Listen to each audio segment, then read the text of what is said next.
Welcome back. शान सईद, मैं आपकी तरफ आऊँगा। चाहे ऑयल प्राइसेस हों या प्राइवेटाइजेशन हो, बड़े डाइवर्जेंट व्यूज़ जो है इस वक्त सुनने को मिल रहे हैं। आप क्या कहते हैं? हमने तो हमेशा से ये सुना कि जनाब सरकार का काम कारोबार करना नहीं बल्कि कारोबार के लिए एक कंड्यूसिव माहौल और कंड्यूसिव पॉलिसीज़ फराहम करना होता है। What's your opinion? जी इमरान, मैं बिलीव करता हूँ फ्री मार्केट्स में, और मैं बिलीव करता हूँ कि प्राइवेट सेक्टर जो है वो इकोनॉमी का रन करता है। गवर्नमेंट इकोनॉमी को रन नहीं करती, गवर्नमेंट जॉब्स नहीं क्रिएट करती। जैसे आपने कहा, गवर्नमेंट का काम है कि वो पॉलिसी फ्रेमवर्क दे, वो इकोनॉमी में इकोनॉमिक कॉन्फिडेंस रखे और मैक्रो इकोनॉमिक स्टेबिलिटी रखे। And it is the private sector, पूरी दुनिया में प्राइवेट सेक्टर रन करता है। तो जो आपसे इस ब्रेक से पहले पार्टिसिपेंट बात कर रहे थे कि चाइना की, पाकिस्तान और चाइना की एनालॉजी देना बिल्कुल गलत है। चाइना का एक अलग डायनेमिक है, वो एक second largest economy of the world है। हम कहाँ खड़े हुए? पाकिस्तान को किसी तरह ना लोग कंपेयर करें चाइना के साथ, ना अमेरिका के साथ, क्योंकि कोई कंपैरिजन नहीं है। और जहां तक आपने बात कही सब्सिडीज की, पूरी दुनिया में सब्सिडीज बड़ी लो होती हैं, और जहां पर सब्सिडीज गवर्नमेंट इंक्रीज करती है वहां पर इनएफिशिएंसीज होती हैं, और जहां पर इनएफिशिएंसी होती है obviously miss allocation of resources होती है।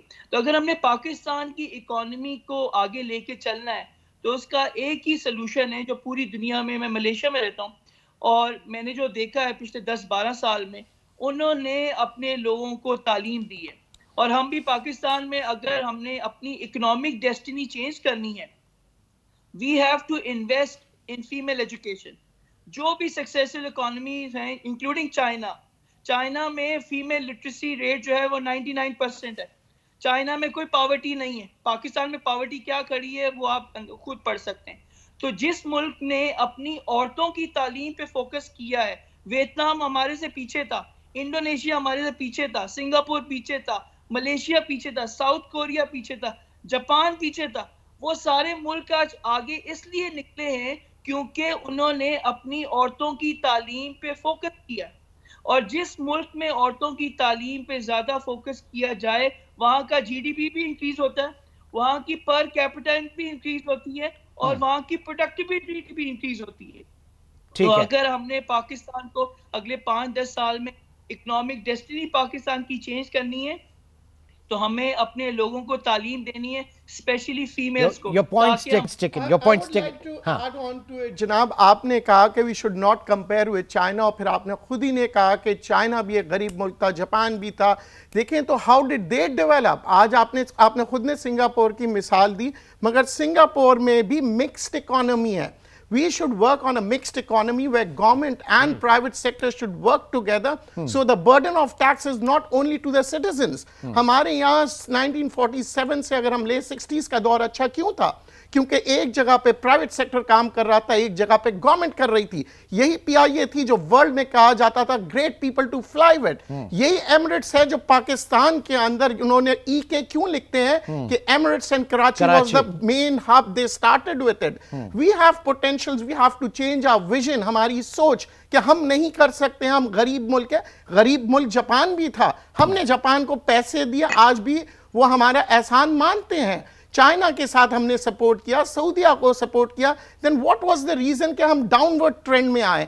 क्योंकि हमने मिक्स्ड इकोनॉमी नहीं की, या हमने नेशनलाइजेशन की तरफ आए या प्राइवेटाइजेशन की तरफ आए। जब हम प्राइवेटाइजेशन की तरफ आते हैं, कार्टेल बनता है, मैनिपुलेशन होते हैं, महंगाई होती है। आज अब सारे एयरलाइंस को जो है ना प्राइवेट कर ले, तो फिर वो अपनी मोनोपोली बना के आपका जो फ्रेट है, आपके जो पैसेंजर्स के रेट्स हैं वो बढ़ते हुए नजर आएंगे। आज आप बात कर रहे हैं, वहां पे कंपटीशन भी तो होगा ना, एक फ्री मार्केट जो है वो भी तो डेवलप होगी। सर, अफसोस के साथ कहना पड़ता है पाकिस्तान एक स्मॉल मार्केट है जहां पे कार्टेलाइजेशन बहुत जल्दी फॉर्म हो जाती है। उसामा, आप क्या कहेंगे इस वक्त? क्या होना चाहिए, कौन सा मॉडल हम फॉलो करें? क्योंकि यहाँ पे जो मौलवी साहब हैं उनके पॉइंट्स में भी बड़ा वजन है, क्या कहते हैं? बिल्कुल, आई थिंक दोनों गेस्ट ने बहुत ही अच्छे तरीके से दोनों पॉइंट्स बताए हैं। जो डिफरेंस सिर्फ ये है, जो मैं समझता हूँ according to my humble opinion, कि ये हर चीज़ जो हम डिस्कस कर रहे होते हैं ये कॉन्टिन्यूम पे होती है, एक टाइम लाइन के ऊपर होती है।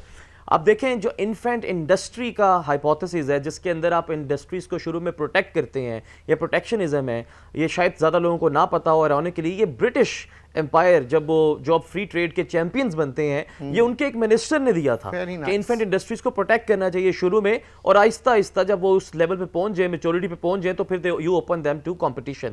اسی طرح جو IMF کی کنڈیشن ہوتی ہے اکنامک لبرلائزیشن, آپ نے جو کیپٹل کنٹرولز ہیں ان کو ختم کر دینا, یہ 1998 کا 1997 کا ایشین فائنینشیل کرائسس اس چیز کا ثبوت ہے کہ ایسا کرنا ہر اکانومی کے لیے بہتر نہیں ہے. تو in the starting at this stage جب پاکستان جس جگہ پہ ہے, ابھی پاکستان کو گورنمنٹ کی انٹرونشن چاہیے ہوگی, گورنمنٹ کو اپنا رول پلے کرنا پڑے گا. There is also another thing called public private partnerships, PPPs. اگر ہم پرائیویٹائزیشن ٹوٹل نہیں کر رہے, ٹوٹل گورنمنٹ نہیں کر رہے, تو دس از دا مڈ وے, اس کے اوپر جا سکتے ہیں. اور جب انڈسٹریز اسٹیبلش ہو جائیں, جب آپ کی cost of doing business competitive ہو جائے اکراس دا ورلڈ, ٹیکسٹائل والے ہر وقت یہ کہتے رہتے ہیں کہ ہمیں ریجنلی کمپیٹیٹیو ٹیرفز دیں. اگر آپ ڈفرینس دیکھیں بجلی کا, گیس کا, تو ہمیں خود پتہ لگ جائے گا کہ کتنا ڈفرینس ہے. اینڈ دین وی ایکسپیکٹ کہ ایکسپورٹس بھی زیادہ ہوں, کیونکہ ہمیں سننا چاہیے نا, ہمیں ایک ریئلٹی بیسڈ ڈسکشن کرنی چاہیے. تو along the timeline آہستہ آہستہ پھر آپ یعنی ٹرانزیشن ہو, اور with the passage of public private partnership جو ہے وہ آگے بڑھے.